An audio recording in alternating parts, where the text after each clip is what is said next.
잠깐만 쉬어도 이자가 4%대 주담대 사라진다라는 기사가 있어서 가져왔습니다. 예. 지금 내용은 그거예요. 금리가 지금 많이 올랐다. 그 이야기를 하고 있는 겁니다. 예. 자, 5대 은행의 주담대 하단은 5%대를 진입했다고 합니다. 자, 5대 은행의 주택담보대출 금리의 하단이 5%를 진입했다. 상단은 이미 7% 넘어 있거든요. 그럼 우리가 실제로 은행에서 대출할 때 볼 수 있는 금리는 최소한 5% 중반 이상이다 라고 보셔야 됩니다. 앞에서 제가 말씀드렸지만 그럴 수밖에 없는 것이 은행의 채권 금리가 4% 중반입니다. 그러면은 5% 이하의 금리가 대출 금리가 나올 방법이 없겠죠. 예. 자기들이 조달 금리에 1% 이상은 더 해야지 자기들 대출 금리가 나올 수 있기 때문에 은행이 자기들 조달 금리를 그대로 대출 금리 해주면은 자기들 뭐 먹고 삽니까? 먹고 살 방법이 없잖아요. 자, 주요은행 주담대 금리 하단이 연 5%대에 진입하면서 4%대 주담대가 사라지고 있다.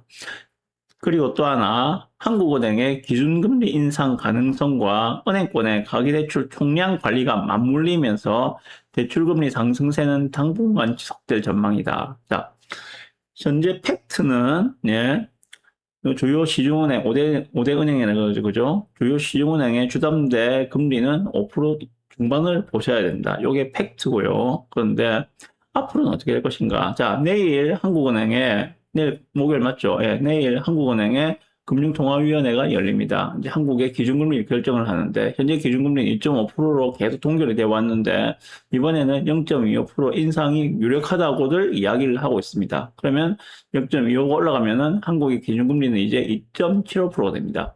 자, 그러면은, 현재 시중 대출금리는 5% 중반이에요. 그런데 현재 한국은행의 기준금리는 0.25가 오른다 하더라도 2.75%입니다. 괴리가 매우 크죠. 괴리가 매우 큽니다. 2% 이상, 거의 2.5% 정도의 괴리가 있는 상황이거든요. 자, 이런 상황 속에서 한국은행이 기준금리를 0.25를 인상한다고 했을 때, 그게 과연 현재 우리 시중금리에 어떠한 영향을 미칠 것인가에 대해서는 좀 지켜보실 필요가 있지 않겠는가라고 생각합니다. 그리고 또 하나, 좀 이따 말씀드리겠지만은, 지금 현재 은행에서, 예, 자체적으로 지금 가계대출 총량 관리를 하고 있는 중이죠. 그러다 보니까는, 이러한 대출금리 상승세는 앞으로도 당분간 더 이어질 가능성이 크다. 이게 지금 이 기사의 핵심 내용입니다. 자, 금융권에 따르면 5대 시중은행의 주담대 고정금리는 연 4.65에서 7.37%로 집계됐다라고 이야기하고 있습니다. 한 달 만에 하단이 0.39% 올랐다. 그리고 상단은 0.17% 올랐다고 합니다. 네. 그래서 주요 은행의 금리 하단이 5%를 넘어서며 차주가 4%대 금리를 적용받기는 사실상 불가능해졌다. 지금 은행 가서 대출 받으시면은 대출도 잘 안 나오지만은 대출 받으시려면은 5% 초반 중반까지는 각오를 하셔야 된다. 이 이야기를 하고 있는 겁니다. 자, 그리고 또 하나, 한국은행의 기준금리 인상이 기정사실화되면서 대출금리 상승세로 이어질 것으로 관측된다. 떨어지진 않겠죠. 한국은행이 기준금리를 내린다면은, 예, 대출금리가 조금이라도 내려올 수 있는 그 여유분이 생길 수가 있겠지만은, 한국은행이 기준금리를 올리는 상황에서는 현재 대출금리가 드라마틱하게 내려갈 가능성보다는 적어도 유지 내지는 상승할 가능성이 더 크다. 그 이야기를 하고 있는 겁니다. 시장에서는 오늘 16일 내일입니다. 금통위에서 기준금리가 2.5에서 2.75로 오를 것으로 보고 있다라고 이야기하고 있습니다. 자, 이런 상황입니다. 네. 그래서 그러다 보니까 뭐 영끌, 빚투, 차주의 이자 부담은 한층 무거워질 전망이다라고도 이야기하고 있습니다. 예, 금리가 올라가면 대출 이자에 대한 부담이 커지니까 예, 한숨밖에 나올 수 없다. 뭐 이런 이야기를 하고 있습니다. 자, 이 부분에 대해서 제 의견을 조금 말씀드려 보겠습니다. 자, 앞에서 보셨지만은 지금 국채금리 상승세가 만만치 않다. 한국의 국고채 금리 상승세가 예, 좀 진정되지 않고 있는 상황이다. 환율 따라서 좀 내려가면 좋겠다 희망사항을 말씀드렸는데, 다행인 것이 이제 환율이 좀 내려오고 있으니까는, 예, 이제부터 국채금리는 여기서 더 이상 오를 가능성보다는 이제는 좀 우하향할 가능성이 크지 않겠는가라고 생각을 합니다. 자, 문제는 그런 거죠. 현재 보실 수 있는, 이 기사에서 보시고 있는 이러한 대출금리가, 예, 가계 대출뿐만이 아니라 기업에도 똑같이 적용되겠죠. 그죠? 예. 가계 대출만 뭐 5% 중반이고 기업 대출은 뭐 4% 중반을 해준다. 그럴 경우는 없잖아요. 그죠? 똑같이 기업에도 예, 5% 중반 이상의 대출 금리가 적용된다고 보셔야 할 겁니다. 자, 그러면 무엇이 문제인가?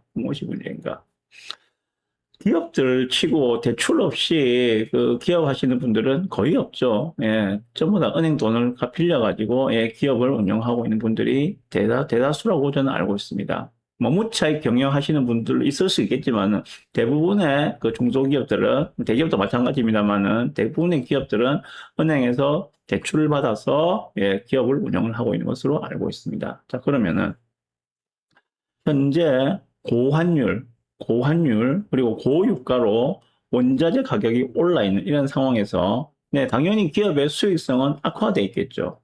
그런데 이 와중에 이자 대출 금리까지도 5%를 넘어서 이자 부담이 커지게 된다면은, 기업은 과연 이윤을 낼 수 있겠는가? 그러다 보니까 지금 수출은 역대급이라고 이야기하고 있죠. 뉴스 보셨을 거예요. 예, 반도체 수출액을 견인하면서 지금 수출 역대급이라고 이야기하는데, 그럼에도 불구하고 내수는 죽어나가고 있는 상황이다. 내수는 죽어나가고 있고, 자영업자는 역대급으로 폐업을 한다는 기사들도 심심찮게 보실 수가 있으실 겁니다. 자, 부동산 시장도 대출 금리가 5% 중반은 매우 부담스러운 수준이다라고 말씀드렸습니다. 제가 저번 주인가 저저번 주 말씀드린 것 같은데, 부산의 경우에는 최상급지의 RR 상품들을 제외하고는 5% 중반대 대출 금리 수준이라면은 부동산을 매수를 해도 남는 게 없고 미칠 수 있다는 생각에 매수 거래량 자체가 감소를 하고 있는 모습을 보인다라고 제가 저번 주에 말씀드렸습니다. 최상급지를 제외하고. 그러다 보니까 지금 부산 전반적으로 부동산 시장에서 예, 거래량은 매우 감소했어요. 매우 감소했고, 하지만 그 최상급지 같은 경우에는 거래량은 많지 않지만은 거래가 터지면은 뻥뻥 터지는 것들이 예, 신고가를 쓰고 있는 그러한 상황들로 보시면 될 것 같아요. 중하급지는 그런 거 없습니다. 가급지는 그런 거 없고, 최상급지에 한해서는, 예, 신고가는 터지고 있는 중이다. 거래량은 확 줄었다. 거래는 줄고 가격은 오르는 현상. 이렇게 보시면 될 것 같아요. 그렇게 아름다운 모습은 아니라고 생각합니다. 자, 좀 지켜보셔야 할 것 같아요. 3분기를 지나면서 대출금리가 좀 어떻게 변하는지, 지금 환율의 영향을 받아서 국채금리가 안정이 되고 회사채 금리가 내려오면서 대출금리가 우하향을 할지 아니면 이대로 고공행진해 나갈지 좀 지켜보면서 대응을 할 필요가 있겠다. 우리 같은 개미들은 예, 대응할 수 있을 뿐이죠, 그렇죠? 예, 정확하게 우리가 미래를 알 수는 없잖아요. 그래서 좀 대응을 할 필요가 있을 것 같다. 이렇게 생각을 합니다. 그래서 좀 관심 있게 보실 게 국채금리 그리고 환율 이런 부분들을 관심 있게 보시면서 앞으로 대출금리가 3분기에 어떻게 변해 나가는지를 보시고 연말에 내가 어떤 포지션을 취할 것인가에 대해서 한번 생각을 해보셨으면 좋겠습니다. 네, 여기까지.